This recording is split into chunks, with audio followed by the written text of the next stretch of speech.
Ready 1 2 3 start. प्रकृति के आधार पर विद्वान निबंध के मुख्यतः 4 प्रकार मानते हैं: वर्णनात्मक, भावात्मक, व्याख्यात्मक तथा विचारात्मक।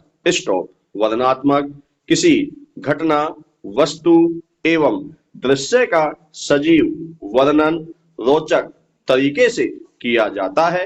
स्टॉप। भावात्मक: कल्पना प्रधान चिंतक मनन से हटकर जीवन में राग और भावना का संचार करने वाले विषयों को भावात्मक निबंधों की श्रेणी में रखा जाता है। स्टॉप। व्याख्यात्मक: किसी विषय जैसे ऐतिहासिक, पौराणिक तथा जीवनियां आदि से संबंधित कहानी तथा कथा का रोचक वर्णन इसके अंतर्गत आता है। स्टॉप। विचारात्मक: मनोवैज्ञानिक, साहित्यिक, सामाजिक, दार्शनिक, वैज्ञानिक एवं विषय संबंधी जैसे अर्थशास्त्र आदि से संबंधित सिद्धांत तथा विचार सूत्र इसके अंतर्गत आते हैं। स्टॉप। चिंतन, मनन, अनुभव तथा तर्क के आधार पर विचारात्मक निबंधों का सृजन होता है। स्टॉप। पैरा। विभिन्न प्रकार के निबंधों में से विचारात्मक निबंधों को सर्वश्रेष्ठ माना जाता है, क्योंकि केवल विचारात्मक निबंधों में ही लेखक को अपने भावों तथा भाषा की पूर्ण अभिव्यक्ति करने का पूरा स्थान और अवसर प्राप्त होता है। इसलिए सामान्यतः विचारात्मक निबंध को अन्य की अपेक्षा श्रेष्ठ माना जाता है। यद्यपि भावात्मक निबंध की अपनी विशेष महत्ता है। यह ध्यान रखा जाना चाहिए कि कोई भी निबंधकार विचारात्मक एवं भावात्मक में से किसी भी तत्व की अवहेलना कर निबंध की रचना नहीं कर सकता।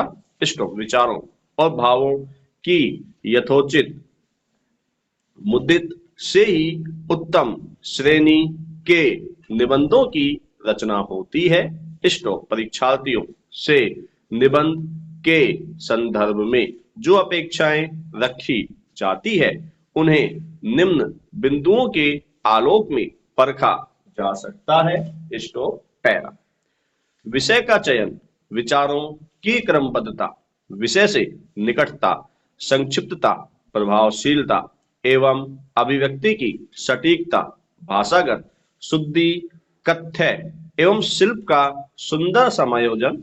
स्टॉप। पैरा। निबंध का प्रारूप, निबंध लेखन की दृष्टि से निबंध का प्रारूप अत्यंत महत्वपूर्ण है। स्टॉप। सामान्यतः निबंध को 3 भागों भूमिका का विषय निरूपण, कथ्य या व्याख्या या मुख्य भाग निष्कर्ष या उपसंहार में रखा जाता है।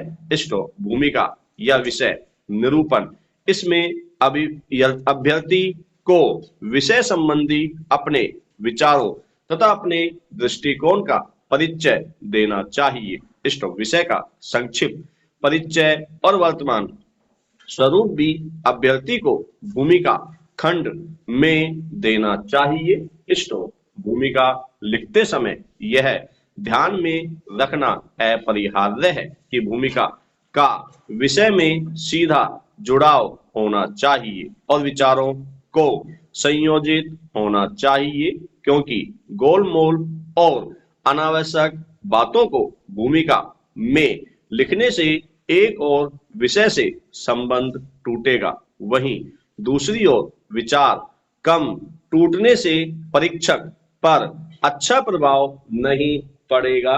स्टॉप। पैरा। कथ्य या व्याख्या या मुख्य भाग विचारों का विश्लेषण तथा औचित्यपूर्ण क्रमबद्ध प्रस्तुतिकरण इस खंड की पहचान है। स्टॉप। अभ्यर्थी को इस खंड में विषय का विवेचन तथा विस्तार करना होता है। स्टॉप। विषय संबंधी आपके ज्ञान के परीक्षण के लिए इस भाग को उचित महत्व दिया जाना चाहिए। स्टॉप। यह ध्यान रखना चाहिए कि विचारों की क्रमबद्धता इस खंड में अंक प्राप्ति की दृष्टि से महत्वपूर्ण है। स्टॉप। इस खंड में निबंध की प्रकृति तथा आवश्यकता के अनुसार विषय का समर्थन, खंडन, पक्ष, विपक्ष, महत्व, लाभ, हानि तथा विषय के राजनीतिक, सामाजिक, आर्थिक तथा अन्य पहलुओं का समग्र विवेचन होना चाहिए। Stop para. निष्कर्ष या उपसंहार अभ्यर्थी पर ध्यान रखे कि यदि वह सही निष्कर्ष नहीं लिख पाता और परीक्षक पर अंत तक सकारात्मक प्रभाव बनाए नहीं रख पाता तो अच्छे अंक प्राप्ति की संभावना छीन हो जाती है। स्टॉप। वस्तुतः अभ्यर्थी को इसे समुचित महत्व देना चाहिए। स्टॉप। अभ्यर्थी ने चाहे भूमिका या विषय विवेचन कितना अच्छा किया हो, पर निष्कर्ष की गुणवत्ता बनाए रखना अत्यंत महत्वपूर्ण है, जिसकी किसी भी परिस्थिति में अवहेलना नहीं की जा सकती। स्टॉप। ध्यातव्य है कि निष्कर्ष के विचारों को दोहराया जाता है, शब्दों को नहीं। स्टॉप। निष्कर्ष ऐसा होना चाहिए कि परीक्षक को यह अनुभूति हो कि इस विषय पर इससे अधिक नहीं लिखा जा सकता।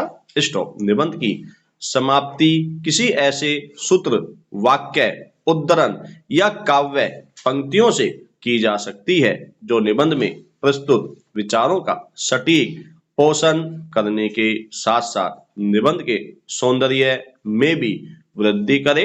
Stop para. निबंध लेखन की शैली निबंध लेखन के लिए परिमार्जित भाव के साथ परिष्कृत भाषा की भी आवश्यकता होती है। स्टॉप। वस्तुतः शैली, भाव और भाषा इसी के सकारात्मक मिश्रण का ही नाम है। स्टॉप। विचारों तथा भावों का उचित समाहार कर विषय को संप्रेषणीय भाषा के माध्यम से सुस्पष्ट, सुनियोजित तथा सुगठित कर विषय को संप्रेषणीय भाषा के माध्यम से सुस्पष्ट, सुनियोजित तथा सुगठित रूप में प्रस्तुत करना ही शैली कहलाता है। स्टॉप। प्रत्येक लेखक की शैली अलग होती है क्योंकि सभी व्यक्तियों के भाव तथा विचार एक समान नहीं हो सकते, इसलिए शैली की विभिन्नता स्वाभाविक है। स्टॉप। शैली को भाषा, भाव तथा विचार के आधार पर वर्गीकृत किया जाता है।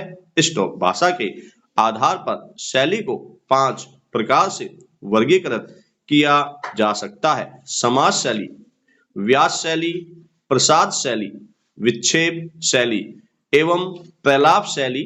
स्टॉप। निबंध लेखन में प्राय समास शैली, व्यास शैली और प्रसाद शैली का ही प्रयोग किया जाता है। Stop para. प्रतियोगी परीक्षाओं में निबंध पत्र में जिन विषयों का समाकलन होता है वे राजनीति, समाज, अर्थव्यवस्था, संस्कृति, विज्ञान, साहित्य, कल्पना आदि विभिन्न क्षेत्रों से होते हैं। स्टॉप। जब विभिन्न विकल्पों में से किसी एक पर निबंध लिखने की सुविधा मिली रहती है, तब परीक्षार्थियों को चाहिए कि वे अपने मनोनुकूल विषय का चयन करें। स्टॉप। क्योंकि सामान्यतः ऐसा देखने को मिलता है कि परीक्षार्थी हमेशा अपने मन में ऐसा पाले रहते हैं कि अमुक विषय बिल्कुल बेकार है अथवा अमुक विषय पर निबंध लिखने से अधिक अंक प्राप्त नहीं होंगे। स्टॉप। पूर्ण धारणा के आधार पर निबंध लिखना हमेशा घातक सिद्ध होता है। स्टॉप। निबंध लिखते समय इस बात पर सर्वाधिक बल देना चाहिए कि दिए गए विषयों में से किस विषय पर वह सबसे अच्छा लिख सकते हैं। स्टॉप। विषय का चयन करने के बाद उससे संबद्ध सभी पक्षों को अपने अनुसार एक सुंदर क्रम यदि टूटा तो संपूर्ण निबंध ही निरस हो जाएगा। स्टॉप। परीक्षक की नजरों में यदि विचारों की क्रमबद्धता नहीं बनी रही तो संभव है कि वह संपूर्ण निबंध को पढ़े ही नहीं। स्टॉप। अच्छे विचारों के होते हुए क्रमबद्धता के अभाव में वह प्रभाव नहीं हो पाएगा। स्टॉप। इस संदर्भ में एक और प्रमुख बात ध्यातव्य है कि तथ्यों, विचारों एवं संप्रेषण के बीच सामंजस्यता एक अच्छे निबंध के लिए अनिवार्य आवश्यकता है। स्टॉप। परीक्षा की दृष्टि से निबंध लिखने हेतु ध्यान रखने योग्य बिंदु निम्न